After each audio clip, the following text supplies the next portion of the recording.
শীতের রাতে আমি, আমার বড় আপু এবং তার বান্ধবী একসাথে শুয়েছিলাম। বাড়ি ভর্তি মেহমান। জায়গা না থাকায় যা হলো আর কি। আমি, আপু এবং তার বান্ধবী রাতে একসাথে ঘুমানোর পর গভীর রাতে ঘুমের মধ্যে আমি অনুভব করলাম কেউ আমার সাথে এলোপাতাড়ি করার চেষ্টা করছে। ঘুম থেকে চোখ মেলে দেখি আপু এবং তার বান্ধবী মিলে আমাকে যা করল তা শুনলে বন্ধুরা তোমাদের মাথা ঘুরে যাবে। বন্ধুরা, গল্পটি অনেক ইন্টারেস্টিং। আশা করি পুরো গল্পটি তোমরা খুব মনোযোগ সহকারে শুনবে। তাহলে চলুন বন্ধুরা, গল্পটি শুরু করি। গল্পটি শুরু করার আগে বন্ধুরা, তোমাদের নিকট আমার বিশেষ অনুরোধ, দয়া করে তোমরা আমার চ্যানেলটি সাবস্ক্রাইব করে আমাকে সাপোর্ট করবা। হ্যালো বন্ধুরা, আমি আমজাদ হোসেন। আজকে আমি তোমাদের মধ্যে যে গল্পটি বলবো সেটি হলো আমি যখন ক্লাস 9-এ পড়ি। বন্ধুরা, তখন কিন্তু আমার বয়সন্ধিকাল। বয়সের তাড়নায় শুধু চোখের মধ্যে রঙিন অনেক কিছুই ঘুরপাক খায়। আর নতুনের সন্ধান করি কিভাবে একটু নিজেকে ভালো রাখা যায়। মাঝে মাঝে বিভিন্ন রকমের ইন্টারেস্টিং গল্পের বই পড়ি। প্রায় প্রায় আমি কিছু রোমান্টিক গল্পের বইও পড়ি। উপন্যাস পড়তে আমার খুব ভালো লাগে। আর সবচেয়ে মজার ব্যাপার হলো, যদি কোনো বয়সন্ধিকালের কিছু গল্পের বই পাই তাহলে আমি আরও খুব মনোযোগ দিয়ে পড়ি। বয়সের তাড়নায় আমার মনে শুধু উতাল পাতাতেও খেলে। আমাদের ক্লাসের সুন্দরী মেয়ে দেখলে শুধু হা করে চেয়ে থাকি। আর কল্পনায় তাদের দেখে দেখে মাঝে মাঝে রাতে গোপন কাজ করতাম। আর মনে মনে ভাবতাম, যদি কাউকে পাইতাম তাহলে অনেক মজা করে উপভোগ করতে পারতাম। মনে শুধু তখন একটি কল্পনাই, কিভাবে মেয়েদের সাথে প্রেম করতে পারতাম আর তাদের সাথে একটি মজা করতে পারতাম। বেশিরভাগ সময়ই মনে মনে ভাবতাম, হয়তো আমিও একদিন এইরকম রোমান্টিক মুহূর্ত পাব আমার জীবনেও কোনো না কোনো এক সময়। এই রকম সুবর্ণ সুযোগ আসবে। মনের মধ্যে সব সময় উতাল পাতাল ঢেউ উঠত। মাঝে মধ্যে বিভিন্ন ধরনের মজাদার গান শুনতাম। আর যদি কোনো আমার সমবয়স্ক মেয়ে পাইতাম তাহলে তার সাথে বেশি বেশি গল্প করতে মন চায়। ভালোবাসার কথা বলতে মন চায়। মন চায় তো তাদের সাথে অন্য এক দুনিয়ায় হারিয়ে যাই। মোট কথা বন্ধুরা, আমার মধ্যে তখন পুরোপুরি বয়ঃসন্ধিকালের পরিবর্তন। আমার মাঝে তখন প্রায় স্পষ্ট বোঝা যাচ্ছে, গলার আওয়াজ সবকিছুই বড় হয়ে গেছে। এমনকি নিচেও প্রচুর গজিয়েছে। কিন্তু হায়, এসব হলে কি হবে? আমার চেহারায় কোনো মায়াগোর প্রতিছায়ার চিহ্ন পড়ল না আজও। আমি দেখতে ছিলাম অনেকটা সরল শিশুর মতোই। কেউ দেখলে জীবনে কল্পনাই করবে না যে আমি এত সরল। যাই হোক বন্ধুরা, মাঝে মধ্যে আমি নির্জন জায়গায় একটি গোপন কাজ করতাম, যে কাজটি প্রায় প্রত্যেক পুরুষই বয়ঃসন্ধিকালে সবচেয়ে বেশি করে থাকে। কিন্তু আমাকে দেখলে কেউ ভাবতেও পারত না যে আমি এই গোপন কাজটি করি। মাঝে মধ্যে স্নান করতে গিয়েও ওয়াশরুমে পানি টেপ ছেড়ে দিয়ে মনের ইচ্ছামতো সুন্দরী মেয়েদের কথা ভাবতাম। আর ইচ্ছামতো এই কাজটি করতাম। যাই হোক বন্ধুরা, মূল ঘটনায় আসি। আমার বাবা একজন ব্যবসায়ী, মা গৃহিণী। আমরা এক ভাই এক বোন। বলতে পারেন আমাদের সুখী পরিবার। বোন হলো আমার বড়। আমার বোনের নাম উর্বশী। সে আবার ঢাকা বিশ্ববিদ্যালয় অর্থনীতি বিভাগে পড়ে। আমার বোনটি অনেক কিউট এবং মিষ্টি। কি দারুণ তার চেহারা! ছোটবেলায় সে আর আমি একসাথে থাকতাম। তাকে নিয়ে কত কানামাছি খেলতাম। যাই হোক, এখন আমিও বড় হয়ে গেছি। সেও বড় হয়ে গেছে। কিন্তু সে আমার থেকে অনেক বড়। প্রায় 6 বছরের বড়। তার দৃষ্টিতে এখনো আমি খোকা। আমার বড় বোন আমাকে অনেক ভালোবাসত। সে ঢাকা ইউনিভার্সিটিতে একটি মেসে থাকে। বছরে 2-4 বার আসে বাড়িতে বেড়ানোর জন্য। কিন্তু ঢাকা ইউনিভার্সিটিতে পড়তে গিয়ে যে আমার বড় বোন এত সুন্দর আর স্মার্ট হয়ে গেছে তা মাঝে মাঝে সে বাড়িতে আসলেই বুঝতে পারতাম। মোট কথা, সে এত সুন্দর আর এত লাবণ্যময়ী এবং আবেদনময়ী হয়ে গেছে তা আগে আমার চোখে কখনো ধরা পড়ে নাই। তাকে দেখলে মনে হয় যেন সুপার হিরোইন। কি বলবো বন্ধুরা, যদিও সে আমার নিজের বোন, তারপরেও তাকে দেখে আমার মাথা ঘুরে যায়। মাঝে মধ্যে মনে হয় আমি তার প্রেমে পড়ে যাই। আবার সেই সাথে প্রচুর মেধাবী বটে। কি যে করি, মাথায় কোনো আইডিয়া আসতেছে না। তখন মাথায় এক শয়তানি বুদ্ধি কাজ করে। আপু যখন বাড়িতে আসত, তখন প্রায়ই আমি লুকিয়ে লুকিয়ে তার বিভিন্ন দৃষ্টিভঙ্গি দেখতাম। কি সুন্দর দেখতে! তাকে দেখলেই মনে হতো আমি তার প্রেমে পড়ে যাই। দেখার সাথে সাথেই আমার হয়ে যেত। তারপরেও মনে মনে ভাবতাম যদি আমার বোনকে আমি ফাঁদে ফেলতে পারতাম, তাহলে হয়তো আমার মনের আশা পূর্ণ হতো। এত সুন্দর, এত লাবণ্যময়ী হয়তো আমি আর জীবনে কোনোদিন পাব না। এই ভেবে ভেবে আমার দিন কাটতে লাগল। কিন্তু এই দুঃখে আমার বেশি দিন থাকতে হয়নি। আমার জীবনে কিছুদিন পরেই এমন একটি ঘটনা ঘটল, যা চিন্তা করলে এখনো আমার সারা শরীরে এক ধরনের পুলক অনুভব হয়। আমার প্রথম কাজের অভিজ্ঞতা। আমার মনে হয় ঘটনাটি লিখে আপনাদের বোঝাতে পারব না। মনে হচ্ছিল জীবনে এর চাইতে সুখ আর কিছু হতে পারে না। তারপরও আপনাদের বলছি। ঘটনাটি অনেক আগের। ২০২২ সালের ডিসেম্বর মাস। বার্ষিক পরীক্ষা সবেমাত্র শেষ হয়েছে। অনেক ফ্রি টাইম। তার উপর আমাদের গ্রামেও প্রচণ্ড শীত পড়েছে। শীতের কারণে ঘর থেকে তেমন বেরো হতে পারছিলাম না। এমন সময় আমার উর্বশী আপু ফোন করে জানাল, সে নাকি তার এক বান্ধবীকে নিয়ে গ্রামের বাড়িতে আসছে। উর্বশী আমার বড় বোন। ও গত বছর ঢাকা ইউনিভার্সিটিতে অর্থনীতি বিভাগে চান্স পায়। তাই পড়ালেখার সুবাদার্থে ও ঢাকায় থাকে। বছরে ২ থেকে ৪ বার গ্রামে আসে। আপু এই প্রথম কোনো বান্ধবীকে নিয়ে গ্রামে আসছে। তাই ঘরের সবাই আনন্দিত।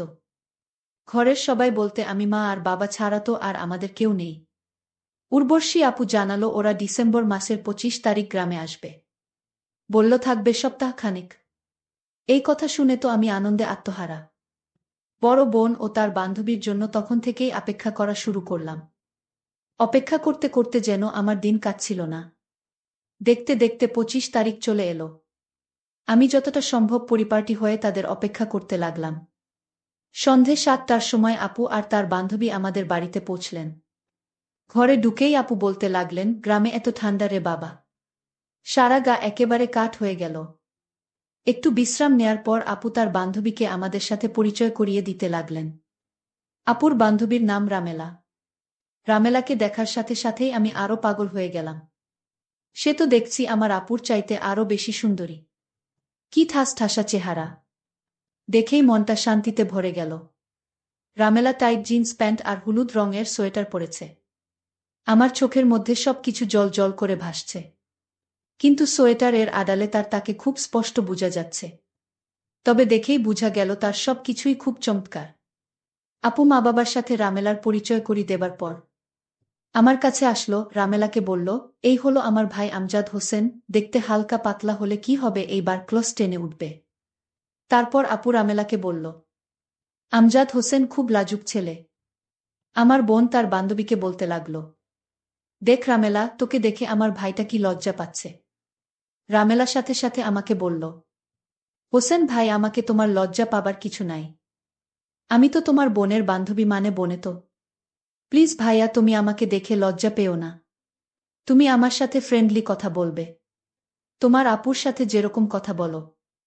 আমি হ্যাঁ রোধক মাথা নাড়লাম। এভাবেই রামেলার সাথে আমার প্রথম আলাপ হয়। তো সময় গড়ালো, দেখতে দেখতে রাত 10টা বেজে গেল। মা আমাদের ডাকলেন খাওয়ার জন্য। ইতিমধ্যে রামেলার সাথে আমার অনেক ভাব জমে গেছে। খাওয়া দাওয়া শেষ হতে হতে প্রায় 10টা 30 বেজে গেল। 10টা 30 আমাদের গ্রামের হিসাবে অনেক রাত। তাই স্বাভাবিকভাবে ঘুমানোর কথা উঠল। আমাদের বাড়ি খুব বড় যে তেমন নয়, ছোটখাটো, তবে একটি ছোট পরিবারের জন্য মানানসই। অতিথি কেউ এলে ঘুমানোর জন্য একটু সমস্যা দেখা দেয়া। 2টাই শোয়ার রুম। এক রুমে মা আর বাবা ঘুমান, অন্যটায় আগে আমি আর আপু ঘুমাতাম। আপু আর আমার বিছানা যদিও আলাদা ছিল, তারপরও এক রুমেই থাকতে হতো। যেহেতু আপু ঢাকা থেকে আসছেন, সাথে তার বান্ধবীও, তাই মা আগে থেকেই দুটো বিছানায় সুন্দর করে রেখেছেন। শীতের সময় বিধায় দুটো বিছানায় প্রকাণ্ড সাইজের লেপ রাখা হয়েছে। তো বিছানা যখন 2টি, তাই কে কোনো বিছানায় ঘুমাবা তা নিয়ে আমি, আপু আর রামেলা ভাবতে শুরু করলাম। ভাবতে ভাবতে আমরা ঠিক করলাম, ঠিক হলো, আমি আর রামেলা এক বিছানা, আর ডান্নটায় আপু ঘুমাবে। সিদ্ধান্ত আপুই বলে দিলেন। কারণ হিসেবে বললেন, রামেলার সাথে আমি যেন একটু গল্প সল্প করি তাই। তো শীতের রাত, আমাদের সবার শরীর ঠান্ডায় একেবারে নাজেহাল। আপু, রামেলা, আমি রাত 12টা পর্যন্ত জমিয়ে আড্ডা দিলাম। আড্ডা শেষ হবার পর এখন ঘুমানোর পালা। আপু আর রামেলা ঘুমানোর কাপড় পরে নিলেন। আমি আর রামেলা শুয়ে পড়লাম। আপু অন্যটায়। রামেলা আর আমি এক লেপেই ঘুমাতে হবে। কারণ বিছানায় একটি মাত্রই লেপ। লাইট নিবানোর পর ঘর অন্ধকার হয়ে গেল। রুমের ডিম লাইট নষ্ট যার কারণে রুমটি প্রায় ঘুটে ঘুটে অন্ধকার। এই অন্ধকারে আমি আর কি করব? রামেলার সাথে একটু আধটু গল্প করতে শুরু করলাম। আমরা গল্প করতে করতে হঠাৎ দেখলাম আপু ঘুমিয়ে গেছে। আপুর এমন ঘুম যে তার চোখে জল ঢেলে দিলেও সহজে ঘুম ভাঙে না। আমি হলাম আপুর উল্টো প্রকৃতির। আমার ঘুম সহজেই লাগতে চায় না। ঘুমাতে অনেক রাত হয়ে যায়। মিতার সাথে শুয়ে কথা বলে জানলাম ও আমার মতো। ঘুম অনেক চেষ্টার পর আসে। তো কি করা?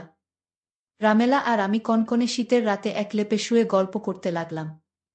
রামেলা আমাকে বলল, তোমাদের এখানে তো অনেক ঠান্ডা, লেপেও ঠান্ডা হয়ে আছে।